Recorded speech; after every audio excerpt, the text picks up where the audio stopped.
Today I am going to be reading chapter 5 of Molly's story. Though I could always smell Gloria's scent anywhere in the house, I hadn't seen her for a while. Probably she'd be glad to see me now, just like CJ always was. I yipped a couple of times and waited, but all I heard was talking. I barked some more, and then I heard what I was expecting. The sound of footsteps on the stairs. CJ shoved the boxes aside. Please, Molly, please be quiet. She had a bowl of food for me, and I gobbled it up. Then she tucked me inside her jacket and took me out the door that led straight to the backyard. I thought we were going to play in the grass, but instead she hurried out through a gate and along the sidewalk to the corner. Then she let me down, and immediately I squatted in the grass and left my mark there. CJ patted and praised me, but her voice did not sound happy. She took me back to the basement and into the small space. I tried to slip out as she pushed the boxes back in place, but I wasn't fast enough. Her feet ran up the stairs, then it was quiet. I slept a little, but I woke up and I remembered I was all by myself. CJ had forgotten to come and get me so that we could sleep side by side. I whimpered. Upstairs, CJ was probably lying in her bed, feeling lonely because I wasn't with her. It was such a sad thought that I whimpered more loudly. Then I barked, and I barked some more. Clarity, what's that sound? Gloria shrieked from overhead. The basement door at the top of the stairs banged open. I think it came from down here, CJ shouted. I wagged my tail happily as she came down the stairs. She'd heard me barking. She'd remembered how to play this game. Go back to bed, Gloria. I'll take care of it, CJ yelled. I heard CJ moving around on the other side of the boxes. I scratched at them, impatient for her to let me out. Our game had gone on long enough. I barked. There it is again, Gloria said, panic in her voice. I could tell she was standing at the top of the stairs. It's a dog. There's a dog in the house. At last, CJ shoved the boxes aside. I tumbled out, leaping into her arms, licking her face. No, there's no dog, she shouted. It's a fox. Stay back. A fox? What? Are you sure? Of course I'm sure. Foxes bark, you know. How did it get into the house?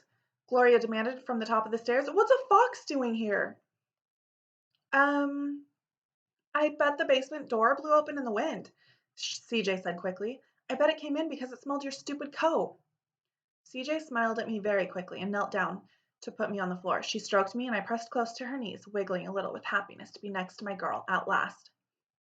That can't be right, Gloria said doubtfully. Are you sure it's a fox? I know what a fox looks like, CJ called out, covering her smile with her hands. It's a little one. I'm going to try to shoo it outside. Stay back. What if it runs up the stairs? I heard Gloria gasp and take a few steps backward. CJ picked me up and ran with me out the basement door and into the yard. Just like the last time, she didn't set me down. Instead, she kept running, holding me tightly until we'd gone down the sidewalk and turned the corner. Then she stopped and let me down on some new grass. I stuck my nose into clump after clump of grass. There was a familiar smell everywhere I sniffed. Rocky had been here. CJ knocked on a window. After a moment, the window opened and a head stuck out. I heard a bark from inside and barked back happily, greeting my brother. CJ, what are you doing here?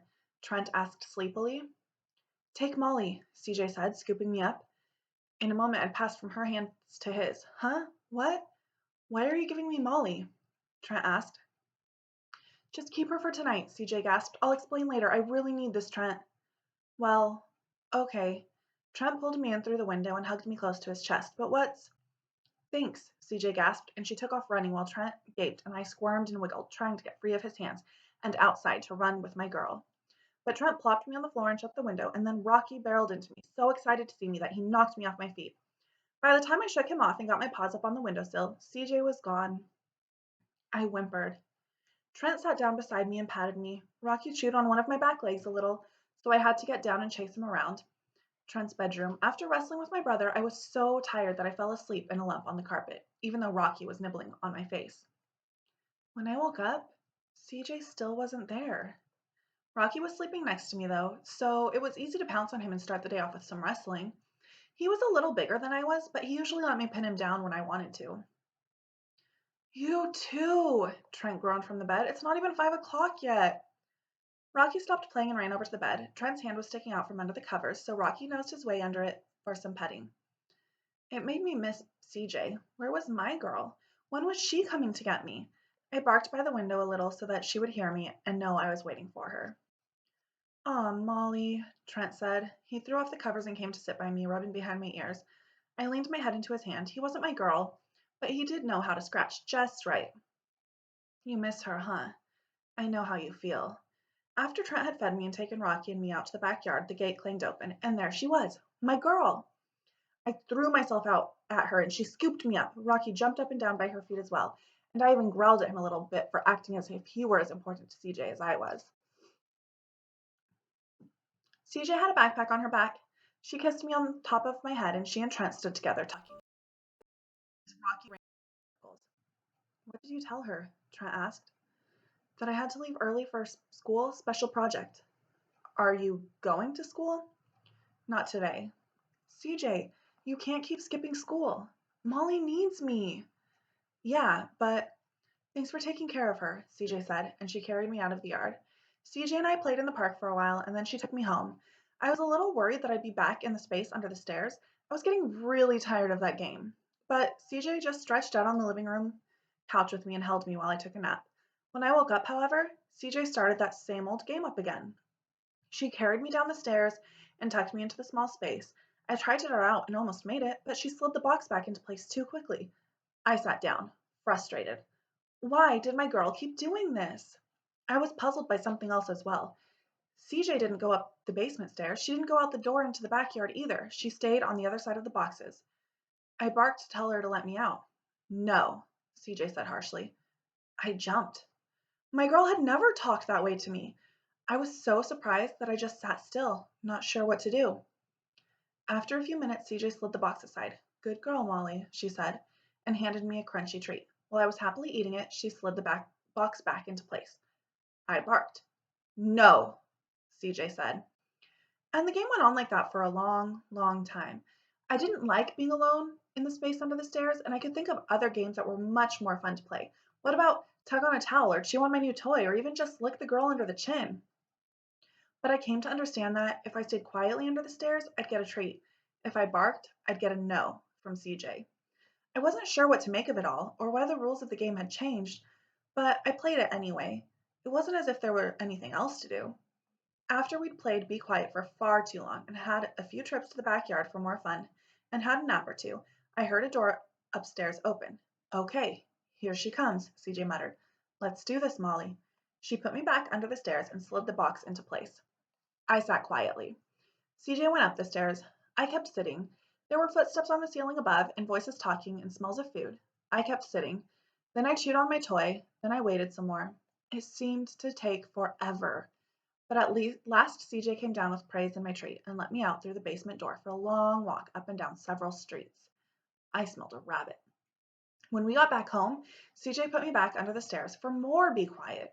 I sighed and whimpered a little, but I was worn out from the long walk and pretty soon I fell asleep. I stirred awake when I heard footsteps coming down the basement stairs. They were heavier than my girls, though, and that familiar flowery scent was coming down with them. I knew they belonged to Gloria. She sighed and put something heavy down on the floor. I hate laundry, she muttered. A metal door opened, and a few moments later clanged shut. Gloria, what are you doing in the basement? CJ's voice sounded alarmed. Came from the top of the stairs. A second later, she was clattering down. What do you think? Gloria's voice answered. What else is there to do down here? I waited impatiently for CJ to let me out. I had been quiet forever. Oh, sure, laundry. I forgot, CJ said brightly and loudly. Maybe I can help. I whined and scratched at the box to remind CJ that I'd been extremely good and was ready for my treat. Well, sure, Gloria said, sounding a little baffled. Get that stuff out of the washing machine then. Okay, got it. CJ's voice was still loud. Maybe that's why she couldn't hear me whining. I tried again. Gloria? What is it? I wanted to ask you about my dad. What about him? Gloria said shortly. No, don't put that in the dryer. It's silk. It has to line dry. Okay, sure, got it. I mean, not about him so much. I mean, it's been a lot of years since the car accident. I don't think about him so much anymore. 5 years, Gloria said. 5 years of being a single parent. Yeah, sure. I mean, I was thinking about, didn't he have relatives? What relatives? Gloria demanded. Well, I kind of remember. Wasn't there a farm? I think I was there, once at least. And a pond? A horse, maybe? Are they still there? I wouldn't be surprised, Gloria said, sounding not much interested. Your dad's mom wouldn't give that place up for $1 million. I can't figure out why. A filthy barn with a horse in it and that smelly pond and a disgusting dog running around everywhere, even in the house. Why anybody would want to live like that? This game of be quiet was going on too long. I sighed with frustration and scratched louder at the boxes. Surely my girl hadn't forgotten the new rules. So I was thinking, CJ said nervously, maybe I could visit one day. It's my grandmother who has the farm, right? I mean, I'd just like to. Something heavy thumped down on a metal surface.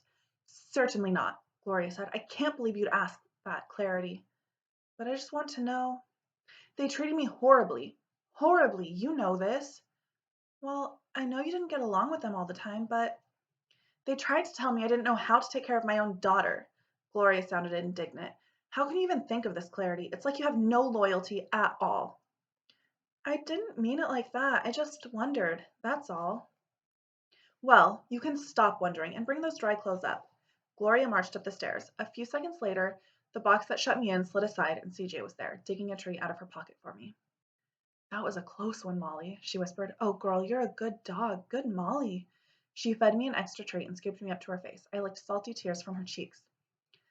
Then CJ told me to be quiet. Again. And pushed me back under the stairs, which was extremely unfair. I heard her go up the stairs, but she was back down very quickly with another treat and took me out into the yard for a long time before bringing me back to the basement to sleep. In the morning, I was quiet some more, and then CJ came down with her backpack on to give me my treat and pet me and kiss me and take me out to the backyard. She was nervous, though. I could hear it in her voice and feel it in her hands as she petted me. I'm sorry, Molly. I can't miss any more school, she whispered. Have to go. I'll come back at lunchtime and let you out, okay? She put me under the stairs. Be good. Be quiet. In a hurry, she slid the box into place and dashed out into the backyard without me. I sighed. I napped for a bit. I chewed on my toy, finally tearing it into 2 pieces. I wished I could show CJ what a good job I'd done. Then I napped a bit more. There was nothing else to do. When I woke, I heard Gloria moving around upstairs. Did Gloria know I was supposed to be fed treats for playing Be Quiet? When I scratched at the box a little bit, I saw that CJ had not pushed it quite as far as she usually did. I scratched harder, and then I put my nose to the crack between the edge of the staircase and the surface of the box. I pushed. The box shifted just a little bit. I pushed and scratched some more. Since I wasn't barking, this seemed okay to do. CJ had never said no to pushing.